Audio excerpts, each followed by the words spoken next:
This is Greg Helbeck, and welcome to this week's episode on the REI Weekly Lesson. And today I'm going to talk about how do you vet buyers when you're selling houses as a house flipper, right? So how do you really deal with retail buyers? How do you vet them? How do you make sure they're not going to waste your time? Because if you're fixing and flipping houses, or even if you're wholesaling houses, most of the time you're going to be selling to retail buyers who are getting a mortgage. And that can be a really great process, or that can be a nightmare on Elm Street. So today I'm going to talk about the lessons that I've learned by doing a lot of these. If you're not familiar with who I am, I've been doing this business full time for about 10 years now. I got well over 250 transactions under my belt.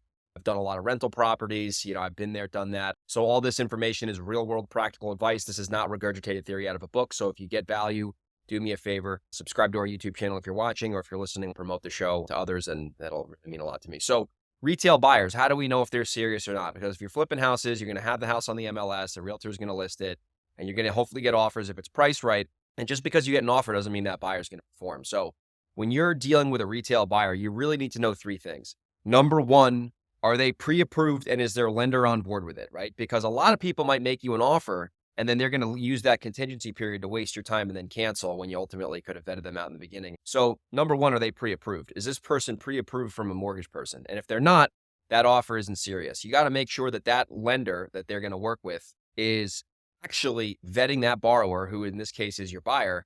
And instead of having the realtor call the lender, if you're really serious about this, you yourself as the property owner, in this case, the flipper, should call the lender. So let's say the buyer makes an offer and they're like, I want to give you full price for your house. This is my lender. I'm pre-approved. They might say that, but that might not be true. They might just be trying to do that to get you in contract. So what I would do in that case, call up the lender. Hey, this is Greg. I'm selling your client a potential house here. They told me they were pre-approved. Is that true? Where are they at in the mortgage process? Is it going to be hard for them to get this loan? What are some red flags you see? And you want to speak with that lender directly to make sure they're not actually going to jerk you around. Because I've had this happen where, buyers that went into contract to buy my properties, turns out that their lender was full of shit and they ultimately weren't pre-approved and the deal fell apart and I got really pissed off. So that's something you got to really pay attention to. Are they pre-approved, and are you speaking to the lender directly? Because that's the best way to make sure that you're not going to get your time wasted. Number two, what does the retail buyer's terms look like when they make you an offer, right? A lot of people will make you a great offer at a great price that might be list, maybe it's above list, but then they have all these bullshit terms in the contract that make no sense for you as the seller. So, we need a 30-day inspection period, which is unreasonable. We need a 60-day mortgage contingency, which means they have 60 days to try to get a mortgage after they go into contract with you, which is a giant waste of time. So you got to make sure these terms that they're putting in the contract, or at least in this case in the offer before you decide to accept it, are reasonable, right?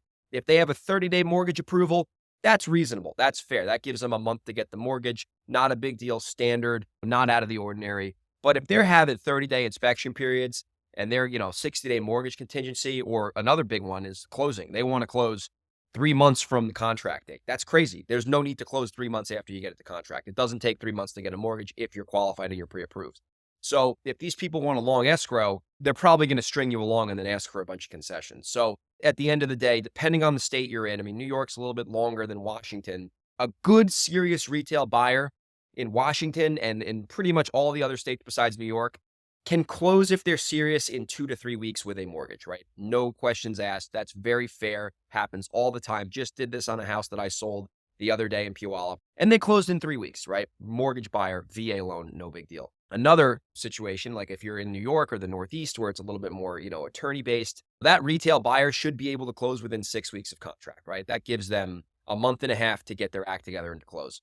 So if they want longer closings than that, I would be a little weary of it. I wouldn't probably take those offers unless it was a crazy price. Another thing you want to look out for when you're dealing with retail buyers, especially when you're selling properties above asking, is the appraisal contingency, which basically means that, let's say that you're selling a house and you're selling it for $500,000, it's in New York, and the property only gets appraised for $475,000. Well, in that case, the lender's only going to loan a certain amount up to the $475,000, and the difference between $475,000 and $500,000, which is your proposed sales price, is usually a situation where the seller would have to take less in order for that buyer to get the mortgage. Now, in more competitive markets like California, a lot of buyers have a lot more money and they will actually waive the appraisal gap contingency and they'll come to the table with a difference if that's what's needed to make the deal happen. So you got to be careful of that when you're getting high offers that are higher than your ask price. Usually there can be a problem with the house appraising. And if the buyer's that serious and they have a lot of financial reserves and they have some liquidity behind them and they're most likely getting a conventional loan, you can see if they'd be willing to cover the gap on the appraisal. Now, if the house is selling at a crazy number that makes no sense, you're probably going to get screwed, right? Very high chance that that's not going to work out. But if you go 15, 20,000 over ask and you think the appraisal could be an issue, you would negotiate with that real estate agent and say, hey, if this property doesn't appraise, your client's going to have to be willing to cover the difference in the appraisal, and that's going to have to be in this contract, or else my client's not going to sell you the house. So those are the big three things I would say that you got to be weary of. Number one is the pre-approval. You got to make sure that buyer is legitimate and they have a pre-approval from a lender, and you got to speak to the lender directly.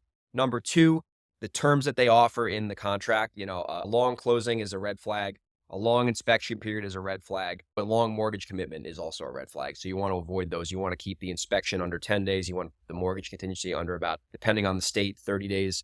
And you want that closing to be at max 30 days. If you're in New York, at max about 6 weeks. And then the last thing is the appraisal contingency. If the buyer is serious and they have some reserves and they're committed to buying the property, they'd be willing to waive that appraisal contingency, and they'd be willing to come to the table with the difference between what it appraised for and what they're buying it for. So those are some red flags to look at with retail buyers. I'll make another video coming up soon that'll be red flags to look at when you're wholesaling houses to cash buyers or buyers getting hard money. So hopefully you got value from this. If you're in New York, if you're in Washington, if you're in Delaware, and you have a wholesale deal you want to sell me, I've been buying a lot more houses from wholesalers recently. So if you have a deal you want to email me, greg@velocityhousebuyers.com, or you can just send me a message on Instagram @grego37. I'll see you on the next REI deal breakdown. Take care.